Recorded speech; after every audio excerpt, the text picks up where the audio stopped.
Fala galera do canal WWE em geral, aqui é o Zezo trazendo pra vocês mais um vídeo, galera. Sejam bem-vindos a mais um podcast pra falar sobre um show da WWE. Nesse caso é o show do Monday Night Raw. Então sem mais delongas, deixa seu like, se inscreva no canal se você ainda não é inscrito. E vamos nessa que esse jogo tem muita coisa pra falar. Bom, logo no começo a gente teve lá a presença do Roman Reigns e algo meio que parecido com o que aconteceu nas últimas semanas. Ele vai lá, aí é interferido ali pelo Shane, que se promove novamente pro Super Showdown.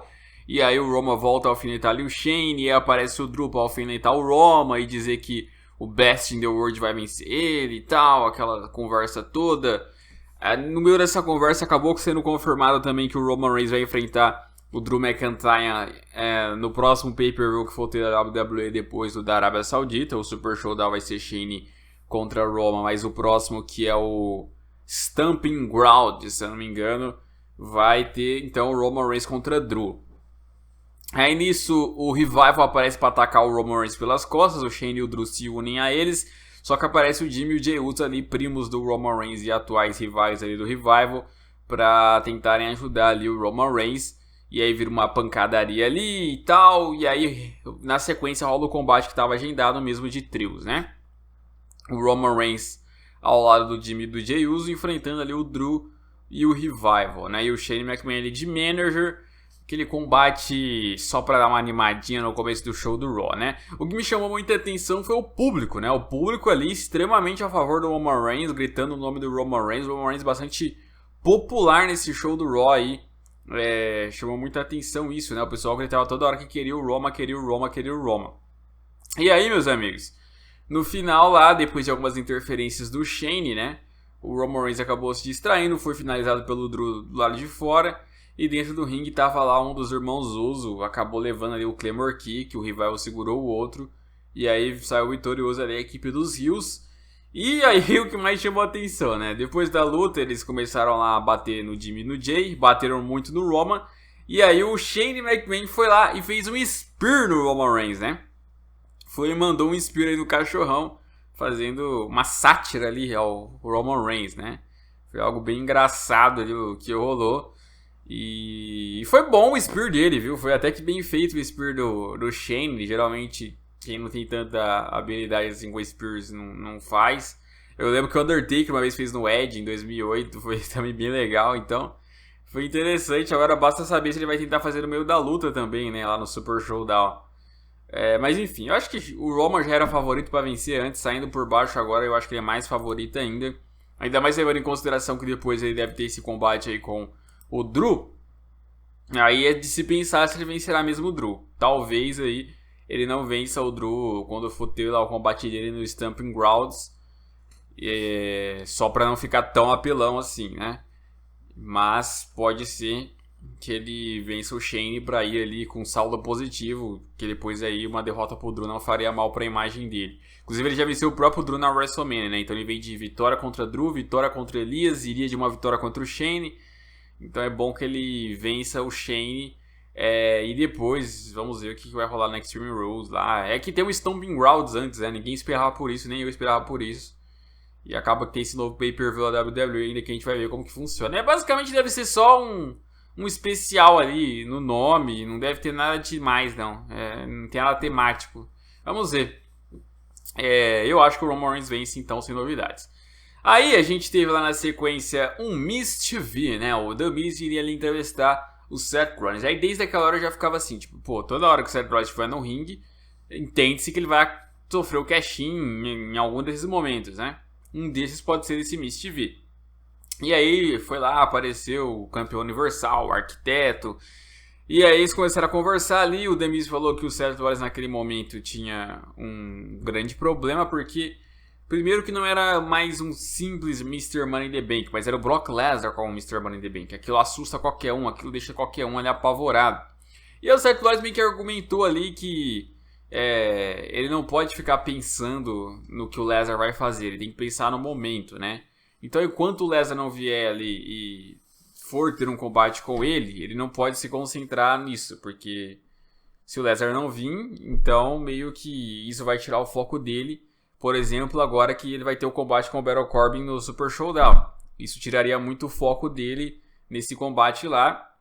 Então, meio que ele precisa se concentrar e tal. E aí, depois de conversarem um pouco, até que aparece lá um carro ali.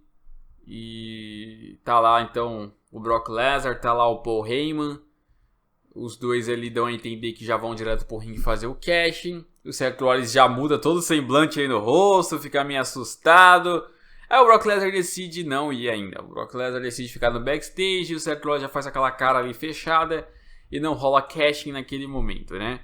Meio que já era de assim, esperar que o Brock Lesnar ia dar uma enrolada mesmo. Então o Seth Rollins ali fica só esperando. Alguns até pensando, né? Putz, será que o Miz não vai atacar ele pelas costas, né? Fazer uma nova heel turn ali. E o Lesnar aproveita e faz casting, mas não rolou nada disso, pelo menos por enquanto. A gente teve lá também um curto segmento com o Lars Sullivan junto com o Lucha House de novo.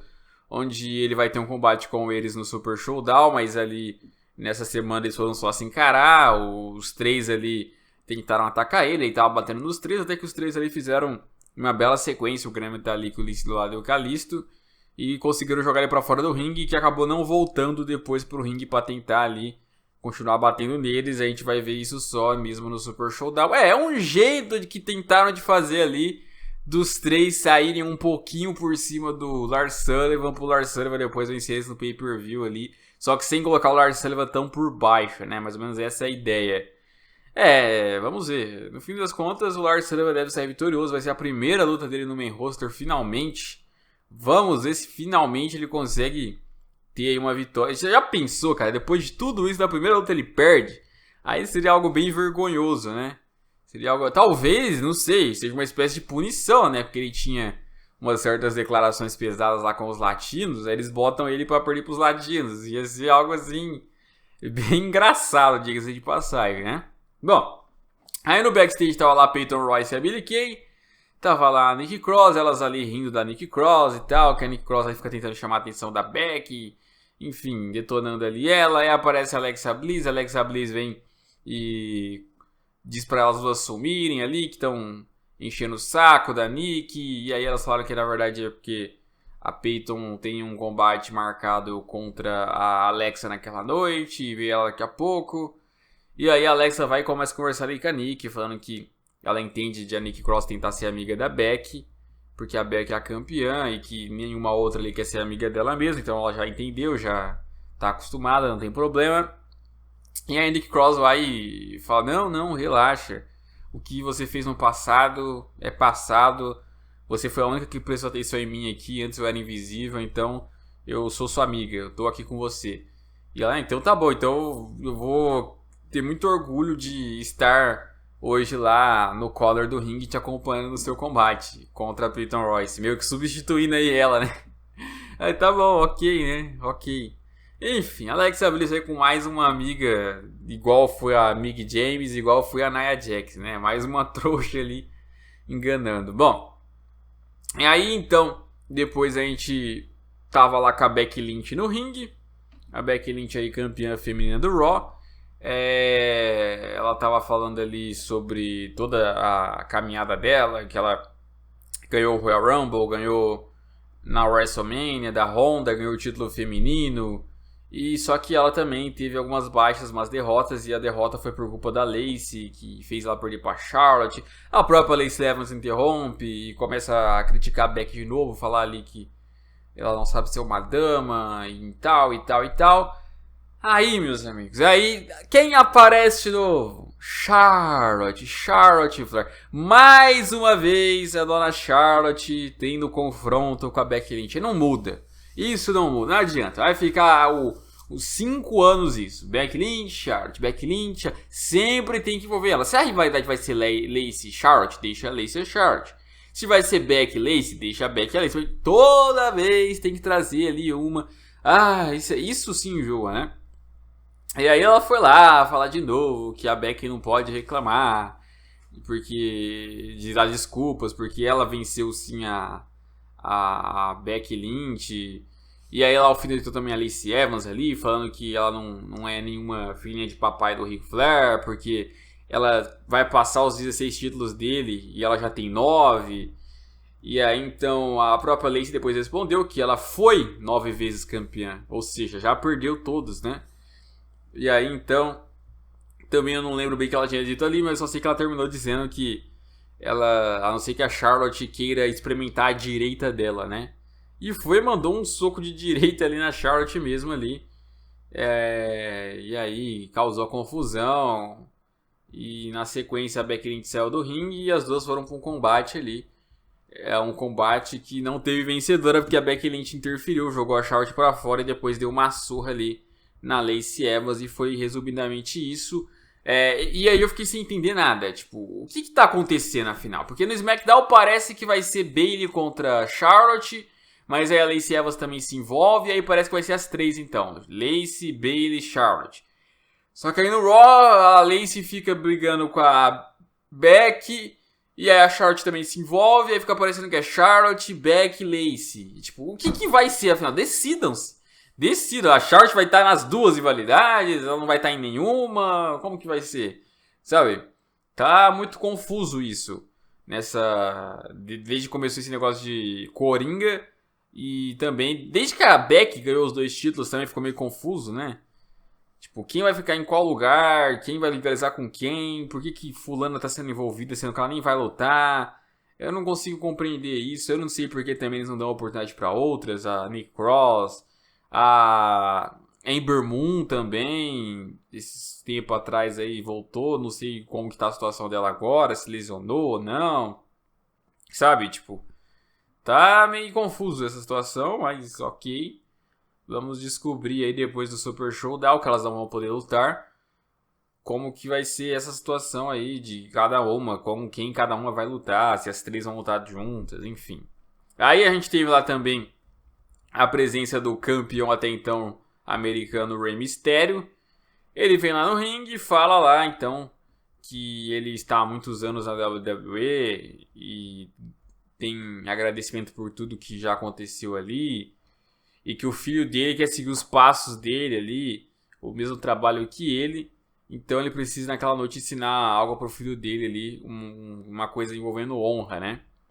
E aí ele ia falar sobre o título americano, que ele ia ter que deixar. Só que aí então o Samoa Joe interrompe ele ali, né? O Samoa Joe Destruidor vai lá, aparece e diz: desculpa, eu não sabia se era pra interferir você agora, mas é que eu ouvi você falando sobre campeão e aí eu tinha que vir aqui, né? Porque esse título me pertence, você sabe que você não me venceu com ele, então esse cinturão é meu e tal. E aí o Rey Mysterio foi e pediu ali pro Samoa Joe se calar e tal, naquela vozinha dele, né, de criança ali, dá até dó do Rey Mysterio, e começa a falar lá com o Samoa Joe que ele, por mais difícil que seja falar aquilo, ele tem que entregar de volta o título americano pro Samoa Joe ali. Não entrega na mão dele, mas coloca no meio do ringue, na lona do ringue ali. Quando ele tava saindo, o Samoa Joe ainda não satisfeito vai lá e ataca ainda, faz um coquina clutch nele ali. Coloca o Rey Mysterio pra dormir ali. E aí meio que complicou a vida dele. Samoa Joe ali então consegue pegar novamente o título americano. O Rey Mysterio pelo jeito é lesão, mesmo problema, né? Pelo jeito é lesão, não é kayfabe. Infelizmente, né? Ele tava vivendo uma boa fase, tava até merecendo ganhar o título. Quando ganha acontece isso, complica um pouco a situação. Só espero que agora envolvam alguns rivais decentes contra o Samoa Joe. Embora eu esteja achando que dessa vez vão colocar o Braun Strowman contra ele, depois do Super Showdown. Dessa vez é sem falta, mas nada certo ainda. É esperar pra ver. E quanto ao Rey Mysterio, espero que recupere o mais rápido possível, né? E aí, falando sobre o Braun Strowman, na sequência a gente ia ter lá então uma queda de braço, né? Uma queda de braço do Braun Strowman contra o Bobby Lashley, os dois que vão se enfrentar lá na Arábia Saudita, meio que uma preparação, podemos dizer assim, né? E aí, meus amigos, assim, é um negócio raiz, né? Você lembra lá dos tempos antigos da WWE, até lá em 2008, quando teve aquela queda de braço do John Cena contra o Mark Henry, já teve do Big Show contra o Sheamus, já teve ali do Del Rio contra o Cena, se eu não me engano. Eu não lembro se era o Cena, enfim. E aí então os dois vão pra queda de braço. Meio que no começo o Lashley tá fazendo muita graça, dando tapinha, tirando a mão. Aí eles colocam lá aquela farinha, né, pra mão não escorregar. Vão ali pra disputa, o Lashley tenta de um lado, o Strowman de outro, tenta do lado, tenta do outro, tenta do lado do outro. Até que de repente ali o Braun Strowman no final consegue sair vitorioso, consegue derrotar o Bobby Lashley na queda de braço, né? Se fosse sério, eu não sei não, eu acho que o Lashley vencia, viu? Tipo, ok, o Braun Strowman é levantador de peso ali, ele tem todo um histórico ali de saber levantar peso, mas é muito diferente você levantar peso e tirar queda de braço. Queda de braço muitas vezes não envolve tanta força, é um pouco de jeito, um pouco de treino. E em termos de braço assim, eu não sei não se o Lashley não tem mais que o Strowman, de braço, sabe? Eu não sei, é que eu já vi muita gente magra assim vencer, gente mais forte em queda de braço. É difícil dizer se fosse sério quem venceria. Mas não acho assim que é certo dizer, não, o Strowman ia vencer facilmente. Igual, por exemplo, você vê lá quando teve Sheamus contra Big Show, quando teve o Del Rio, foi o Del Rio, né, que foi com o John Cena aquela vez. Você já sabe que ia vencer mesmo a queda de braço. Agora aí não, nesse caso eu acho que ia dar uma disputa legal se fosse real mesmo. Mas o Strowman saiu vitorioso. Aí então o Lashley jogou a farinha nele ali, atacou o Braun Strowman e surpreendentemente fez um run e power slam ali no próprio Braun Strowman na sequência, mostrando que ele também sabe, tem força. Pô, o cara levantou o Braun Strowman fazendo o run e power slam do Braun Strowman. O Braun Strowman que muitas vezes tem dificuldade para fazer o run e power slam em alguém, o Lashley fez nele. Então o Lashley não é pouca coisa não, o Lashley é forte há anos, né? Se eu vou ver bem, desde a primeira passagem dele lá, mais de 10 anos atrás, ele tinha o mesmo porte físico, a mesma força que ele tem hoje. É um negócio impressionante o Bobby Lashley, né? E os dois então vão para uma luta no Super Showdown. Eu acho que o Braun Strowman vence. Dificilmente acredito eu que o Lashley vai sair vitorioso. Lashley que até veio com status bom, né? Quando chegou na WWE, chegou a vencer o Roman Reigns limpo. E aí depois meio que declinou. Até ganhou ali o título foi Intercontinental que ele ganhou, né? 2 vezes, do Ambrose, eu nem lembro. Mas eu acho que também não vai vencer o Braun Strowman agora. Eu acho que o Braun Strowman é o que eu falei. Eu acho que ele pode até vencer o Lashley e depois ir para a rota do título americano contra o Samoa Joe. Acho eu que pode acontecer algo assim. E não seria ruim também não, porque o próprio Braun Strowman não ganhou nada ainda, questão de títulos também. Já faz um tempinho já que ele tá aí se destacando, então tem que sobrar algo para ele. Se o Lashley venceu o Strowman, aí quem sabe pode ser uma grande reviravolta, uma grande mudança no personagem dele, porque vencendo o Braun Strowman, ele já tem uma moral grande para poder aí disputar algo como o título universal, por exemplo, né? Quem sabe? Bom, aí depois a gente foi lá para aquele combate da Alexa Bliss lá acompanhando a Nikki Cross para lutar contra a Peyton Royce, que estava sendo acompanhada pela Billie Kay. E o que mais chamou atenção mesmo na luta foi lá o final dela lá, que o estagiário traz um café pra Alexa Bliss ali e tal. Só que aí a Peyton Royce derruba o café dela e depois a Billie Kay empurra ainda a Alexa Bliss. E a Alexa Bliss cai errado, né? Porque era pra ela sujar ali a calça, né, de café. Só que ela não tinha caído no lugar certo ali onde estava molhada. Ela teve que arrastar um pouco pra onde o café tinha caído, né? Meio que disfarçando. Enfim. E aí a Nikki Cross do ringue aproveitou a distração da Peyton Royce e venceu a luta. Só que a Alexa estava com raiva ali, não queria nem saber, ficou furiosa e foi pra cima ali da Billie Kay, da Peyton Royce ali, pra cima das duas. E depois a Nikki Cross igual uma doidinha ali, tentando animar a Alexa Bliss, ali comemorando com a Alexa Bliss até rindo ali, meio que estranhamente, mas enfim, vitória ali então da Nikki Cross e Alexa Bliss saindo por cima. E a Alexa Bliss até entrou em ação ali, embora a gente não pode considerar assim que, nossa, meu Deus, a Alexa Bliss teve um combate. Não, mas aí que tá, quando será que ela vai ser liberada? Quando será que ela vai ser liberada para poder aí estar lutando nos próximos shows? É um problema aí que a gente não sabe, né? Às vezes ela pode, às vezes ela não pode. Por isso que a WWE não tá arriscando talvez ali ela ganhar alguma coisa igual ganhava antes, infelizmente, né? Mas pelo menos não teve que aposentar, o que seria pior ainda. Aí na sequência aparece o campeão universal Seth Rollins, meio que revoltado ali da vida, mais uma semana, ele pega o microfone e começa a detonar o Brock Lesnar, né? Ele fala que o Brock Lesnar era um dos caras mais temidos da WWE, só que agora ele é uma mentira, é uma piada, e se ele realmente fosse uma besta, ele iria no ringue naquele momento e usaria o contrato. Enfim, só que aí ele acaba sendo interrompido pelo Baron Corbin, né? O Baron Corbin vem e fala que o Seth Rollins está muito agitado aquela noite, para ele não se preocupar, porque sua preocupação principal tem que ser com ele, né? Não com o Brock Lesnar.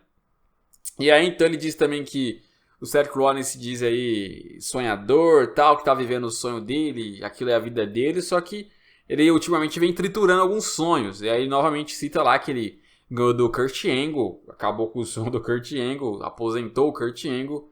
Então não tem problema nenhum de aposentar o Seth Rollins também, se for o caso, né? E aí o Seth Rollins se irrita depois do Corbin falando muito e ataca aí o Baron Corbin. Os dois começam ali a brigar feio.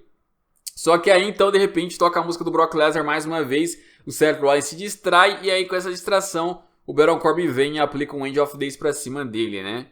E aí toca de novo ali a música, a theme song do Brock Lesnar. E dessa vez vem o Brock Lesnar mesmo com a cadeira na mão, com a pasta do Money in the Bank, Paul Heyman, juiz. E aí então ele começa a dar uma surra no Seth Rollins, começa a encher o Seth Rollins de cadeiradas, suplex, F5, joga pra fora do ringue, joga pra dentro. E não faz o cash-in. Tipo, todo mundo esperando ele utilizar a maleta ali. O Seth Rollins morto, era o momento certo de ele utilizar a pasta e ganhar o título universal. Só que aí o Paul Heyman fica lá, usa, vai, usa. Ele não quero usar. Não quero usar. E continua atacando o Seth Rollins, atacando. O Seth Rollins sangrando feio. E ele vai e diz um momento. Sexta-feira. Ou seja, o que dá a entender isso? Vamos aos fatos. Primeiro. Nesse show do Raw, o Paul Heyman tinha dito que o Brock Lesnar queria fazer o cash-in no Seth Rollins pelo título universal. Ok. Só que, nessa próxima sexta-feira, que o Brock Lesnar disse sexta-feira, querendo dizer que ele vai utilizar a pasta lá, ele não disse em quem, ele só disse sexta. E você junta aí no fato de ele, teve a oportunidade de fazer hoje no Seth Rollins, e deixou pra sexta. Por que deixou pra sexta? Porque ele quer ganhar do Seth Rollins na sexta-feira? Que diferença faz? Nenhuma. Ou seja, ele não quer o Seth Rollins. Esse é o ponto. Ele quer o título mundial. Ele quer o Kofi Kingston ou o Ziggler. Caso o Ziggler vença. Por sinal, se o Ziggler ganhasse, tomasse cash-in, meu Deus, que azarado, né? É a cara dele isso. Mas eu acho que ficou claro que ele quer o Kofi Kingston, que é o título mundial. Até porque ele não especificou que sexta-feira vai ser o Seth Rollins. Até porque ele poderia ter feito isso nessa noite. Não faria diferença. O Seth Rollins tá morto. Então o que ficou parecendo? Ele quis se vingar do Seth Rollins primeiramente. Porque o Seth Rollins ganhou dele na WrestleMania. E resolveu dar uma surra ali no Seth Rollins e mostrar que se eu quisesse, eu era campeão agora. Mas eu não quero esse título. Então, tá aí, ó. Essa é a minha vingança. Tchau, Seth Rollins. E aí na sexta-feira, muita gente esperando lá ele aparecer contra o Seth Rollins. Mas ele aparece contra o Kofi e conquista o título mundial. Isso se não falhar, obviamente. Mas eu acho que a ideia é essa, né? Eu ainda tinha comentado na comunidade. Falei, eu dou um Danone pra todo mundo se eu errar. Pra mim o Lesnar não faz cash-in hoje. Vai fazer sexta-feira contra o Kofi, surpreendendo todo mundo. Agora já não vai ser mais uma surpresa, porque eu acho que já tá geral esperando já. Que se ele não fez nos Rollins, a única coisa que dá a entender é que ele quer fazer no Kofi. Então, eu acho que vai ser isso. Vai fazer cash no Kofi Kingston pelo título mundial mesmo. E não o Seth Rollins. Eu realmente tinha estranhado esse anúncio do Raw em ser no título universal. Porque, primeiro, eu não esperava que seria pelo título universal.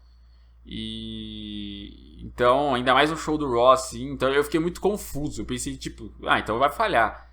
Mas, né? Inclusive o Lesnar não lutava no show do Raw ou SmackDown, show semanal, há 15 anos. Seria estranho também ele lutando essa semana. Não rolou. Então, realmente, o cash-in vai ser na Arábia Saudita, como eu acreditava que seria há umas 2 semanas, que eu comentei com vocês.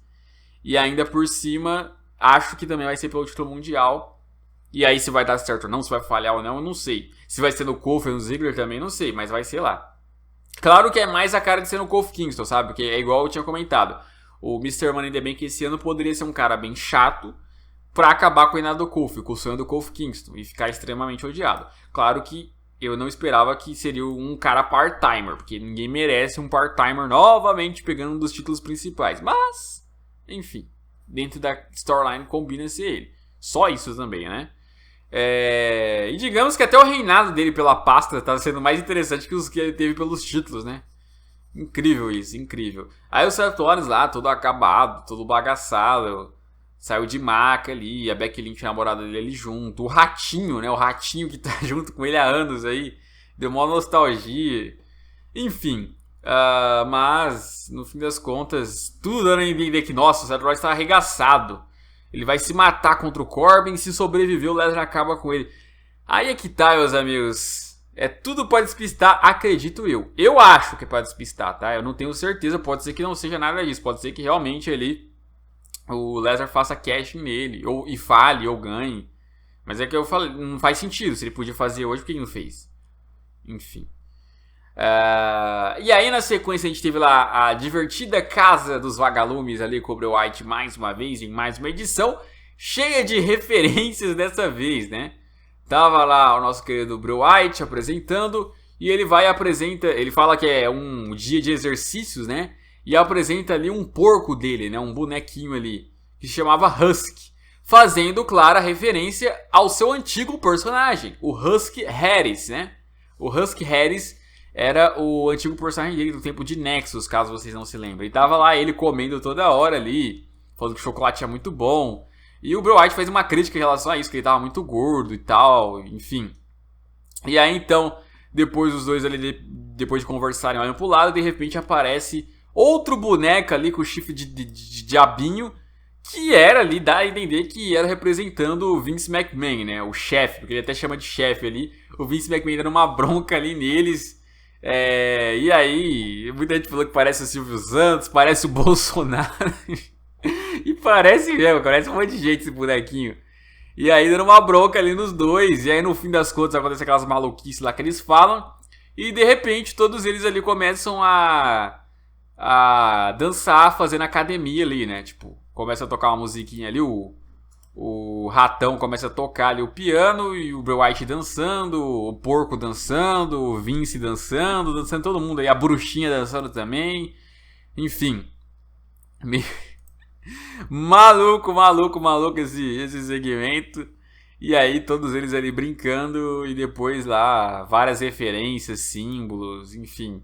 Mano, é engraçado essas referências, é engraçado, é divertido. É divertido, cara. Eu acho divertido isso. Eu gosto disso, né? Eu acho que faz sentido ali você prestar atenção às referências e tal, mas sei lá. Fazendo referência ao Husky, ao Vince.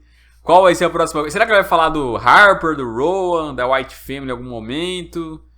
Enfim, vamos ver onde isso vai nos levar, né? Mas eu achei legal. Bom, aí depois a gente teve lá a presença do Triple H, que iria ali comentar a respeito do seu combate contra o Randy Orton, né? Só que aí não deu tempo nem de ele começar a falar, porque o próprio Randy Orton já interrompe ele na sequência ali, para os dois meio que ficarem cara a cara, né?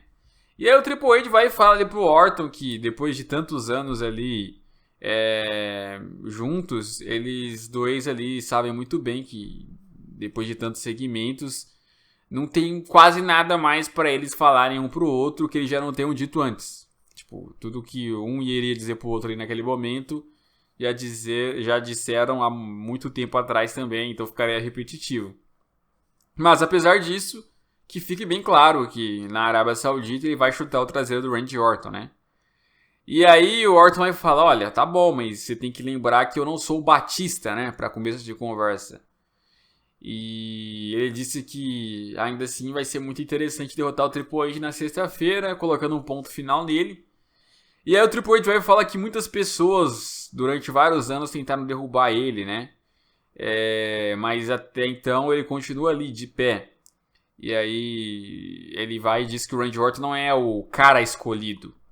Ele não é a pessoa que vai conseguir tirar ele dali naquele momento, né? Ele vai continuar aí por mais tempo. E aí, saindo do ringue, o Orton pede pra ele esperar.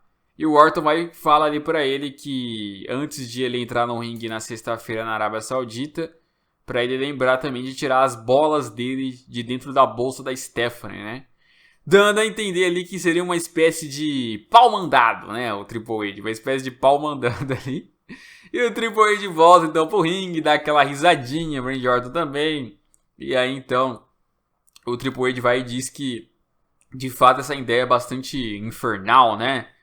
E que ele vai ter que fazer isso, só que é complicado porque elas são muito grandes, né? Então é meio que provável que ele tenha que levar elas na bagagem.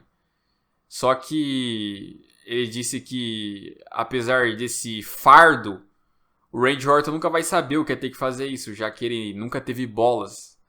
Então aí meio que revidando também a jogada, joga o microfone em cima do Randy Orton, o Randy Orton continua rindo, o Triple H sai do ringue ali, enfim. E os dois aí dão essas cutucadas um no outro, enfim, e estilo velha guarda mesmo ali, que os dois são provocações antigas. É legal ver, né, esses momentos aí de Triple H contra Taker, Triple H contra não, junto com o Shawn Michaels, aí aquela vez com o Batista, agora é o Orton.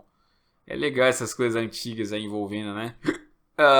Olha, eu acho que esse combate ele tá muito em aberto. É claro que talvez dê o Randy Orton até pra ele voltar a ter uma moral, já que ele vem de derrota pro AJ Styles aí na WrestleMania. Ele não ganhou o Money in the Bank, então meio que seria uma forma ali de ser recompensado por essas recentes aí não conquistas. E aí ele vencendo o Triple H, ele levaria um pouco a moral dele. Estão falando de feud dele com o Kofi pelo título mundial, mas é que tá, né? Se o Kofi perder o título mundial, não tem como ter essa feud. Talvez ele volte pra rota do título mundial, mas não contra o Kofi exatamente. Ele volte como tentativa de ser desafiante do Lesnar. Porque quando o Lesnar ganhar o título mundial, ele vai ser part-timer, esquece. Provavelmente a primeira defesa dele vai ser lá no SummerSlam. Se ele ganhar o título mundial mesmo sexta-feira. E aí, então, vou ter que definir um desafiante. Provavelmente esse desafiante vai ficar entre Orton e Kofi ali. Aí poderia ser isso, talvez. Só se fosse isso, né? E então ele tem que ir com a moral elevada, vencendo o Triple H. Então, que também não deve lutar novamente esse ano, a não ser que for ter outro evento na Arábia Saudita. Então, não tem pra que vencer, né? E vem de vitória contra o Batista também. Então, vem com uma moral mais elevada ali, enfim. Aí depois a gente teve lá um combate do Ricochet contra o Cesaro. Outro bom combate dos dois, né? Destaque novamente pro Cesaro, que é impressionante o moveset do Cesaro. Eu gosto muito do moveset do Cesaro, até nos tempos de videogame ali, que era um dos mais legais pra se brincar, mas mesmo assim, é impressionante. Os giros que ele dá ali, as reversões ali. Nossa, é muito incrível o Cesaro em ringue. Mas o Ricochet também não fez feio, fez bem. No final lá, conseguiu fazer um giro, fazer um rolamento ali no Cesaro, sair vitorioso mais uma vez. O Cesaro dessa vez não aguentou, bateu no Ricochet.